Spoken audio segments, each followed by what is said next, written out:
I live really near a detention center, and the only thing separating me and them is DACA. Dreamers, as they're called, are among the largest U.S. group of immigrants shielded from deportation. That I could be the one in there if it wasn't for DACA, because a lot of the people in there haven't committed crimes. The only crime they've committed is coming into the United States.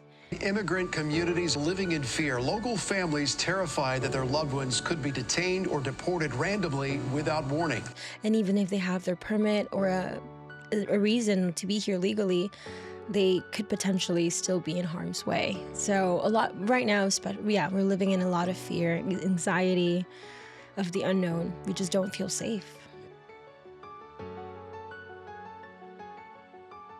Welcome to Be Frank. I am Frank, and today we have Madai Romero, right? And Madai, today we're going to be talking about immigration, mental health, and finding identity.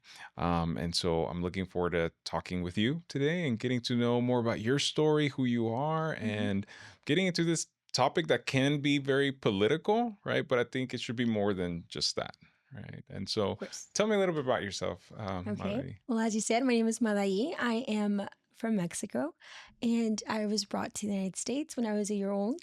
So I've lived in the United States my whole life. I grew up in Conroe, and then I moved to Willis. Okay. What part of Mexico?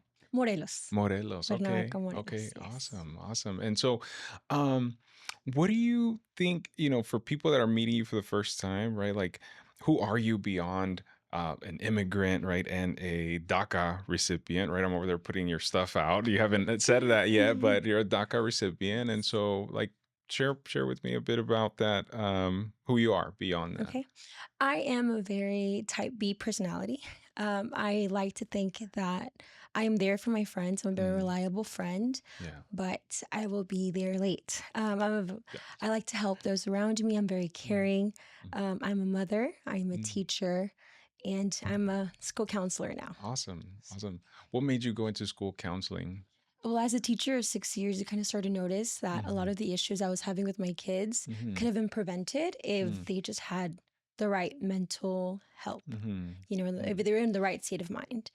So you kind of start to see how important mental health is in all aspects of life and how much you can benefit from being aware of it. Yeah.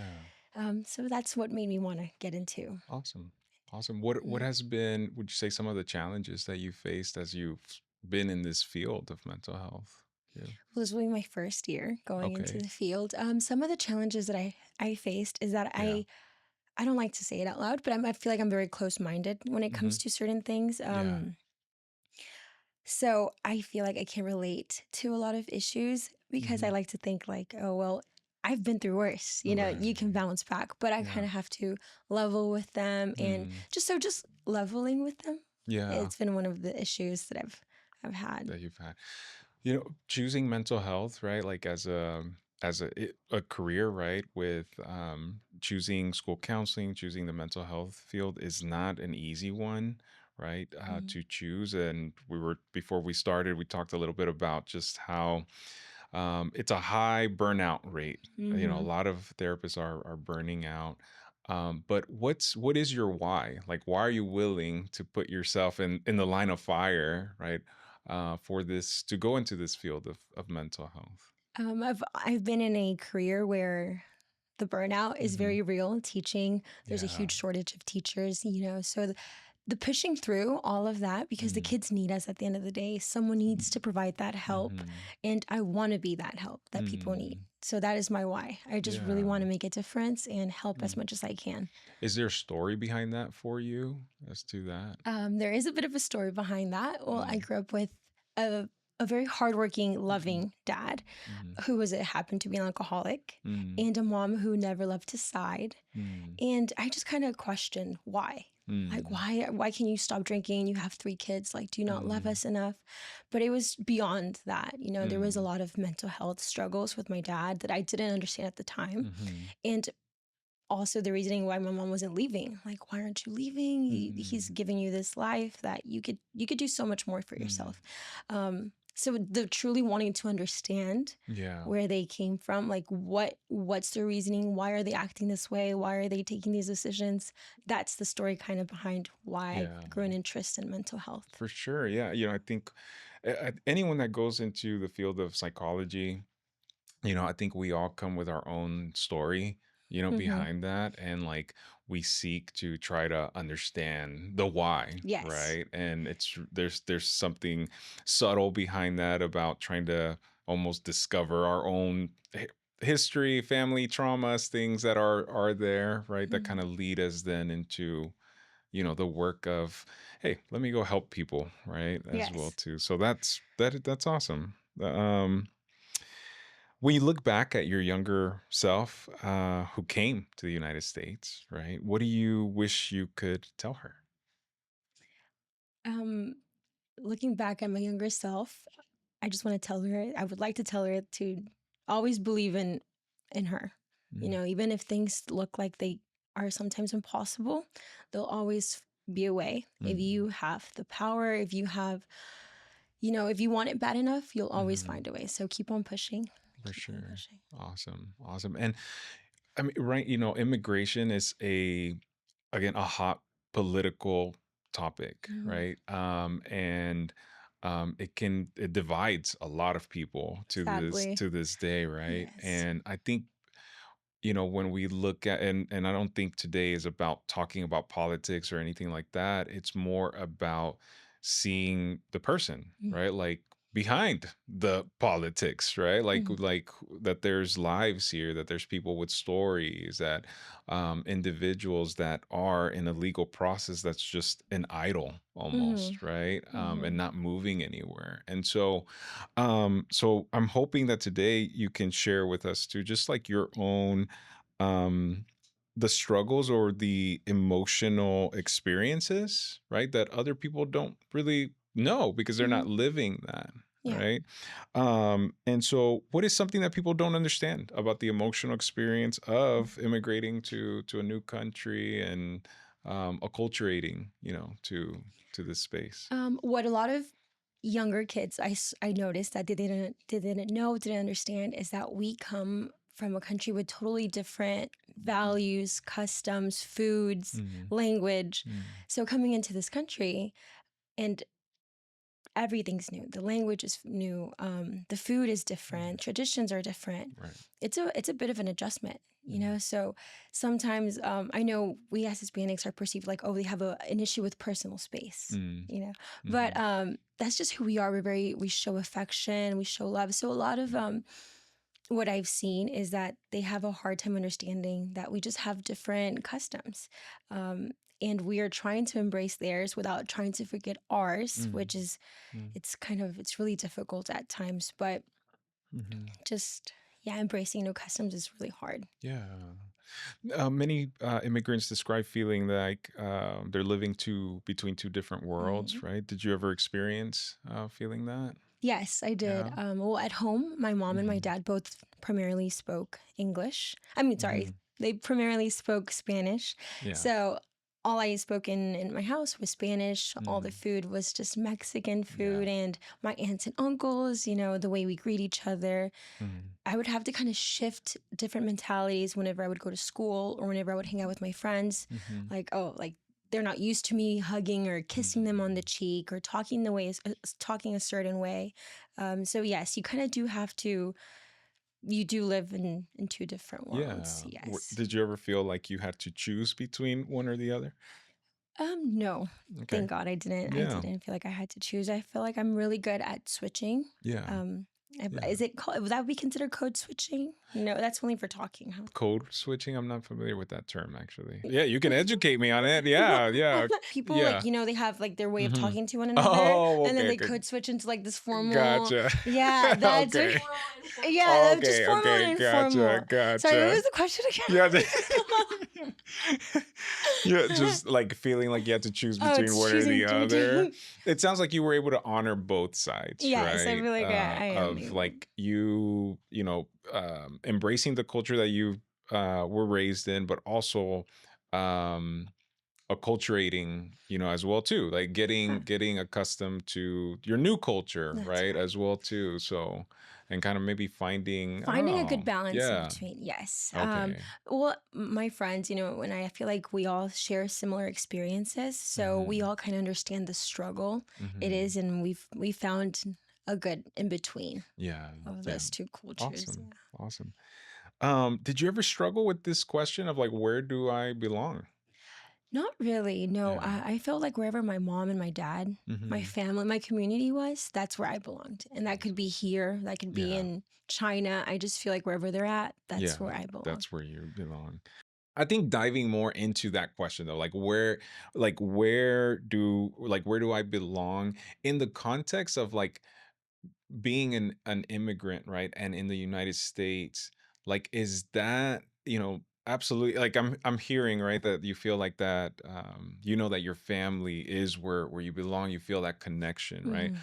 But even in a more like society, right? And Okay. like the context of like immigration and those kinds of things, like does it feel like I don't have a place in this country? Does it Yes. feel like Well, okay? at times it did feel like that, especially when I went back to Mexico. I wasn't Hmm. Mexican enough Hmm. for them. Yeah. The way I Yeah. spoke was a little bit different. So Right. they did discriminate me in a Gotcha. way, Yeah. especially in school. Okay. They would call me la texanita. They would call Okay. me Yeah. things like that. Gotcha. But that's whenever I felt like, okay, so if I'm not Mexican enough for you guys Hmm. and I go back to America, Right. I don't feel like, I mean, my skin Yeah. color, the way I speak too, Gotcha. I did feel like there wasn't a place where I Hmm. particularly say belong. Like, this is Okay. my people, this is where I'm from. Yeah. Gotcha. At what point did you, I mean, did you feel like, okay, I do have a right and a sense of belonging, in this country? Yeah. I don't know if this is like a good mindset to take, but Hmm. once I became a teacher, Okay. once I like established myself in the Yeah. United States as like, here I'm being productive to this country. Mm, That's never like I established more okay. You into felt like you were contributing yes, I feel like now I was to, contributing, so I feel yeah. like I belonged more. Okay. Why teaching? Um, You're choosing the difficult careers here, therapist, school counselor and teaching. well, I thought about different Yeah. careers, but I can't imagine sitting in an office with the same Yeah. routine. And Gotcha. teaching was like every day is something new. I fell in love with Mhm. it once I started doing my hours, my internship, and I knew that's what I wanted to do. Awesome. Awesome. What are some mental health challenges that immigrants commonly experience that people may not recognize? Okay, some of the things that come to my mind, and I don't Hmm. know if you can relate to this, but I think a lot of fear, like just Oh fear my and gosh, that's anxiety, perfect. kind of just Yeah, comes like up. Yeah. I have friends Hmm. who they have DACA, but Yeah. they're scared of traveling. Like Yeah. they're in fear of going out of Hmm. their house because of their Hmm. skin color. They don't know if they could be the next ones to be stopped. And from what we've Right. seen, sadly, they're not respecting a lot of the laws. Mhm. And even if they have their permit or a Yeah. reason to be here legally, Yeah. they could potentially still be in harm's way. For So a lot sure. right now, yeah, we're living in a lot of Hmm. fear, anxiety For of the sure. unknown. We For just don't feel sure. safe. Yeah, yeah, there you go. The lack of safety also shows up there. Aside from like the fear and Hmm. anxieties and feeling unsafe, I think there's some unique experiences that immigrant families have, Hmm. right? And so were there any what order are you of your parents' children? Like are you the oldest, youngest? I'm the oldest. Okay, what does that mean in your household? Like being the oldest, did you have any extra responsibilities or? So many, so many. There's a 5-year age gap between me and my sister, who's the Mhm. middle child. So yes, I was for some time the only one that spoke English in the house, the only one that could communicate with an outside Mhm. world for my parents. I see. So I I took on this role that I didn't really ask for and I wasn't prepared for in the slightest. And that was the role of a translator, negotiator. Right. Like, You had to pay the I bills, had to find a way to be pay the on bill. those Yes. phone calls. Yeah. Yeah. And my Yeah. mom would be yelling in my ear, like, tell them this and explain yourself in this way. And I'm Yeah. like, I'm Yeah. 10 and I'm looking at her like, I don't know Yeah. what you're trying to. Yeah. Yeah. So that's a very. Gotcha. Yeah. Were you a good translator though? I Yeah. became a Spanish teacher. Oh, there you go. There you go. I mean, those are some unique challenges, right, to this population, right, as well too, that others don't have to worry about talking to a customer service rep and Yeah. being, the translator.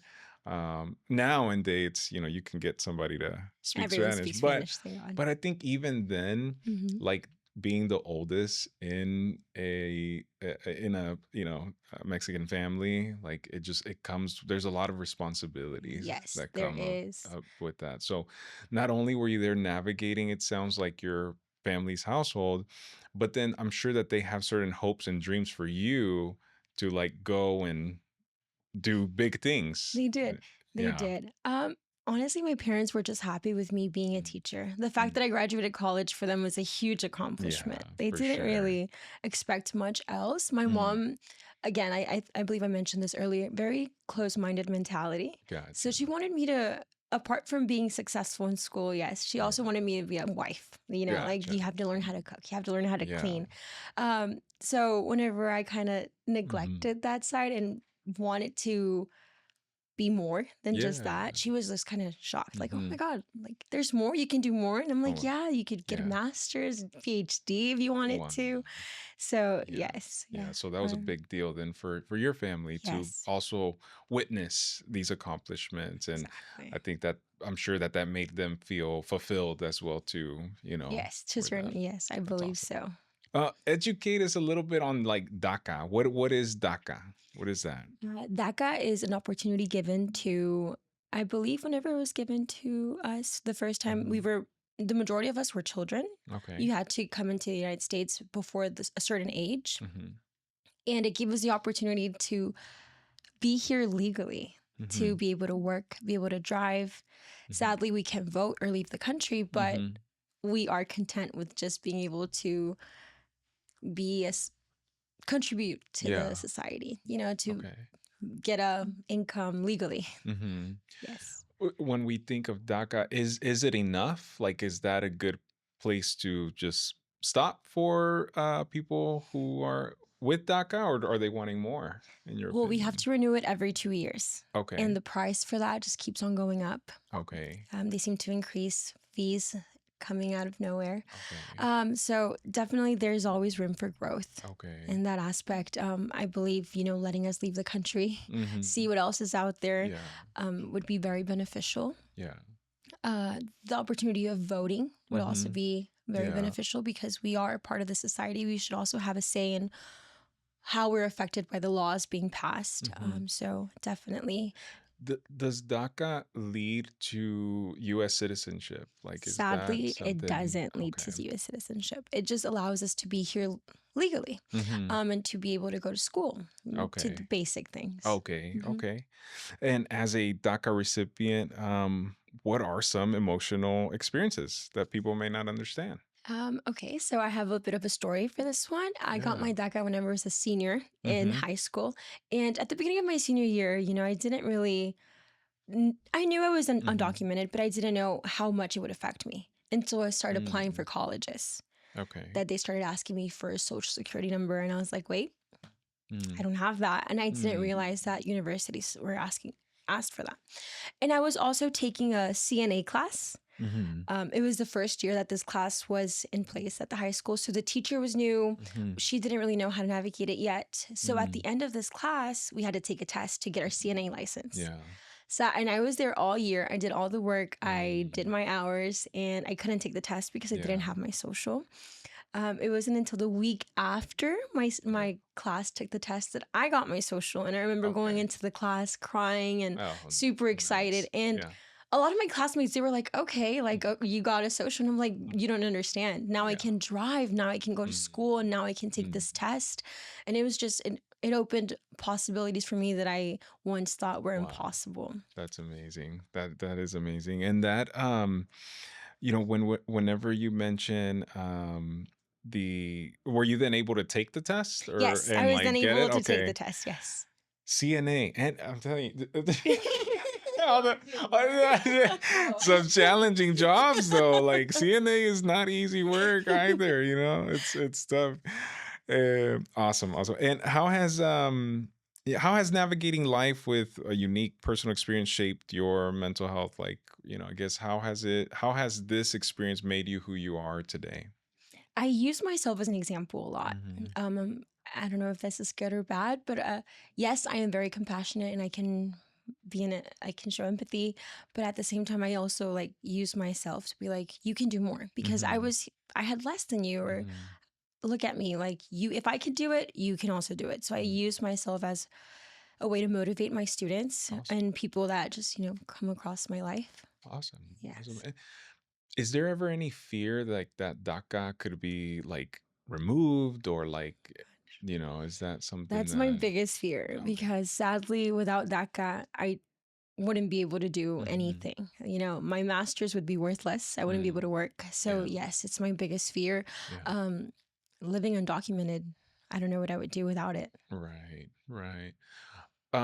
You have a full life here, not only a career, right? Hmm. But you mentioned you're also a mother and you're also a wife, Hmm. right? So you have all these roots here Here. now, right? Too. So Yes. now it's not only impacting you, but potentially impacting My your family. family. Yeah. Yes, Yeah. absolutely. I mean, thinking about that, thinking of the possibility of us moving Hmm. to our home country where Right. we are, again, not safe there either. There is a Hmm. reason why we're here.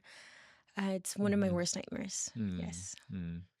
And your kids, the US is all She's only 5. So, okay. yes, she was Okay. born here. The US Yeah. is the only This is place all she knows. she's ever Yes. known. And it's so Right. sad to think. I mean, I live really near a detention center Mm-hmm. in Mm-hmm. Conroe.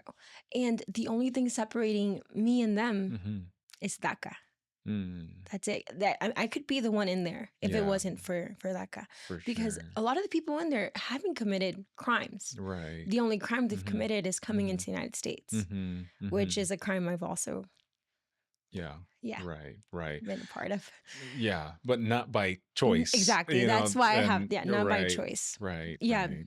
I Yeah. don't know if I mentioned this earlier, but that guy was given to kids who didn't have a choice, Mm. didn't have a Mm. say in if they wanted to come to the United States or not. A Right. lot of the times we didn't Right. even know we were going. Right, right, right, Yeah. right. And it's like this is the only place that again that's home now, Yes. for a Yeah. lot of kids that back I wonder when that started. I know it started with Obama. President Obama. I just don't recall what year that was. 2012. And the Okay. prerequisite, I mean, to get them, you can't have a criminal background, clean Right. slate. You have to be contributing So to the. these are, I mean, the overall, these are great contributors to the community that are, Mhm. under DACA and they're working. Do they pay taxes or they have a Yes, we have to tax-free pay. card? No. No, we have to pay tax. Okay. I All wish. all of that, right? So it's just and you're having to pay additional fees Yes, every 2 years, you every 2 mentioned, years. that Mm, keep going up. And yeah, so is there a part of you that's hoping that one day, like, there will be a better resolution for, I hope so. I yeah, truly do because I am I going to be living like hmm this my whole life, the yeah, 2 years, every 2 years. And then hmm recently Department of Homeland Security hmm started to take a longer time to hmm renew those permits, the the DACA, DACA permits. okay, We are mm, advised to do it 3 months before it expires. Most people were they were yeah, renewing their DACA every yeah, 3 months, and it came to a point where it wasn't coming, hmm and they started losing their jobs, losing their okay. So it's like an houses. immediate.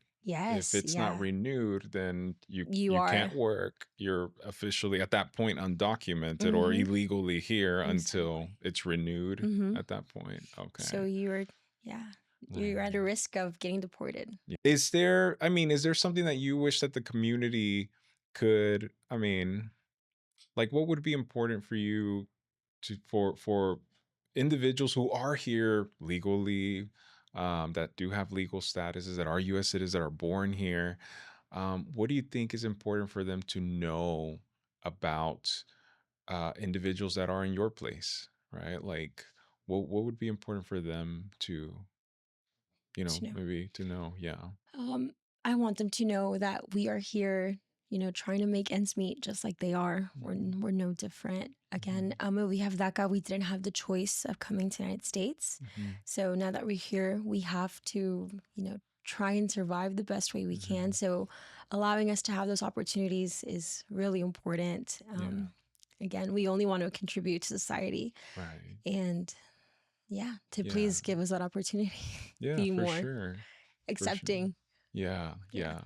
It sounds like you obviously now, you hold US values and principles and as your very own, right? I mean, Mhm. they are yours. And so Yes. I would assume, right, that you love this country as much as the person that was born here as well too. Of course, this Otherwise you country has wouldn't. given me Yeah. amazing opportunities that in my home country I Mm, sadly wouldn't be able to have. for sure. So yes, everything Awesome. I have, I owe to the United States. Awesome.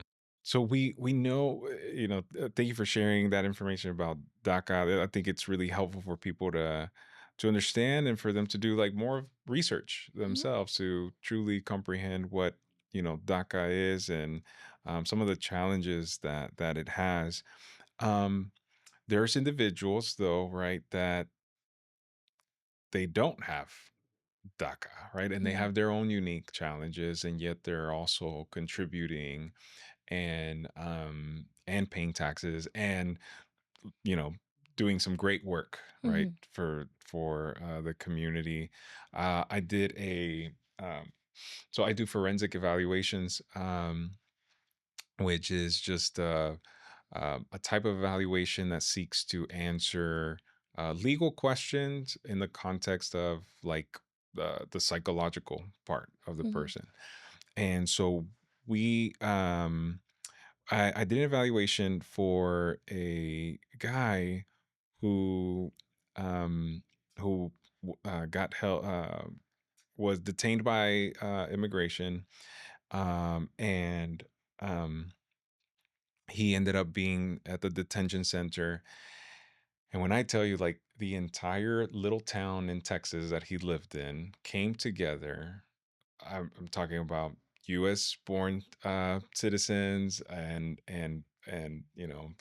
just they all came because he was the guy that would like take the shirt off his back and give Mm. it to someone else.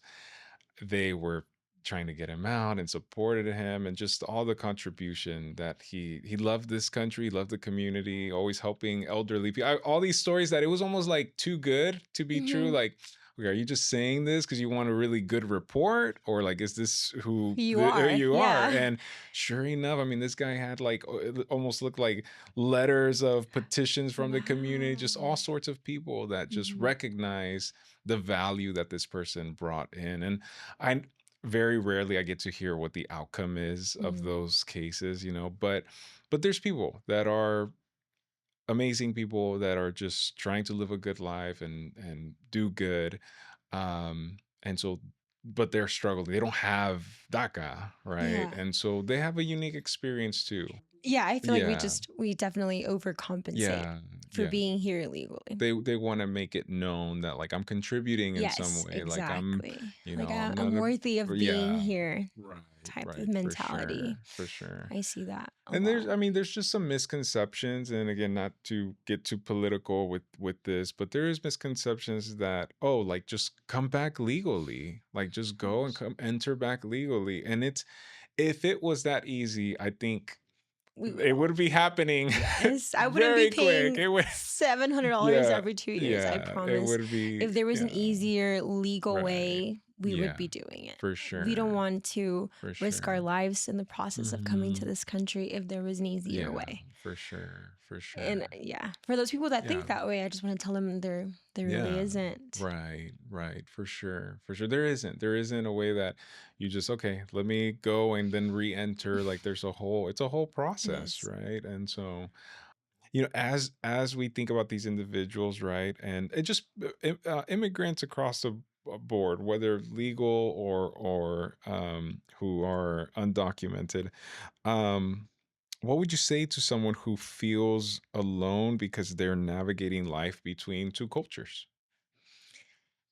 To try and find people who are going through the same thing with Hmm. similarities. Yeah. Having a good community is such a huge benefit to a person.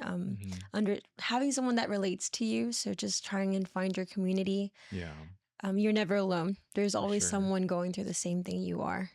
No matter how crazy it might seem, I promise you're never alone. What would you tell an immigrant who feels like asking for help makes them weak? Asking for help is how we get answers. Yeah, You know, for sure. asking for Yeah, help that's is good. how we get from point A to point B a Hmm. lot of the times. And don't be afraid to ask for help. That's how you Yeah, get. That's how you're gonna get out of the place that you're stuck in, if that's how you feel. for sure. Um, Did but you yeah, ever turn to anyone yourself? Like, did you ever, like, at any point where you felt struggle with your identity, or, like, did you ever have yourself any counseling or help from someone that you sadly, turned I didn't to? have a lot of help. Yeah. As the eldest, I kind of had to figure it out myself. Mm-hmm. But my dad worked for a lot of wealthy people. Mm-hmm.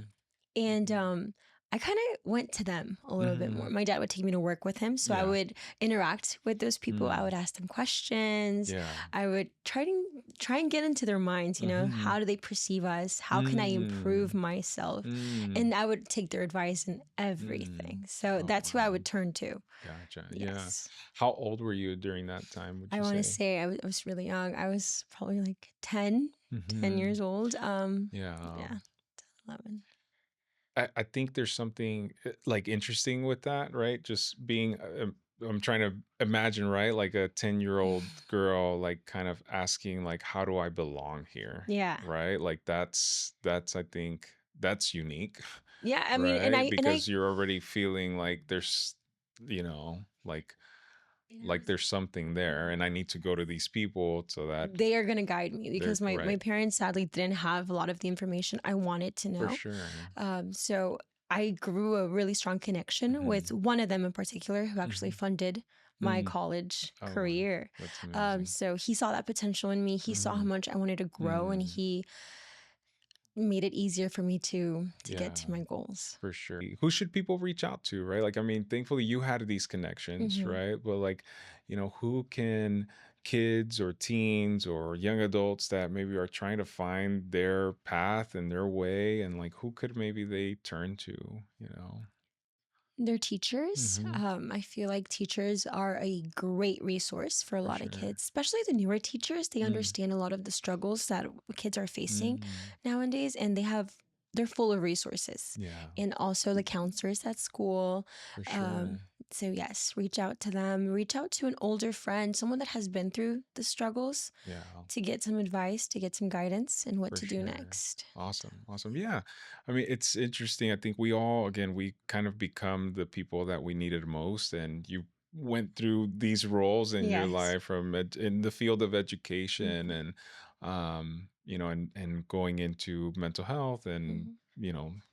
also potentially, going into mental health and in the field of like being psychotherapist, like all of that, is about helping people. And I can't think of a better way to contribute to the community than to helping others. What do you hope for people to take away from hearing a bit of your story today?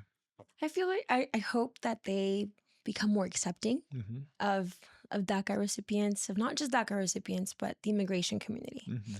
Because at the end of the day, we just want a better future for ourselves, and our struggles are a lot greater Hmm. than what people can see and understand. Yeah. But I just hope that they give us the opportunity to succeed, to Awesome. not make it harder than it already is. For sure, for sure. Awesome. Thank you so much, Madai, for your vulnerability and willingness to come and share about yourself and about DACA and immigration. And I think it was really beneficial, and informative for myself and I know others that will be watching as Mhm. well. So Thank thank you. you. Thank you for having me.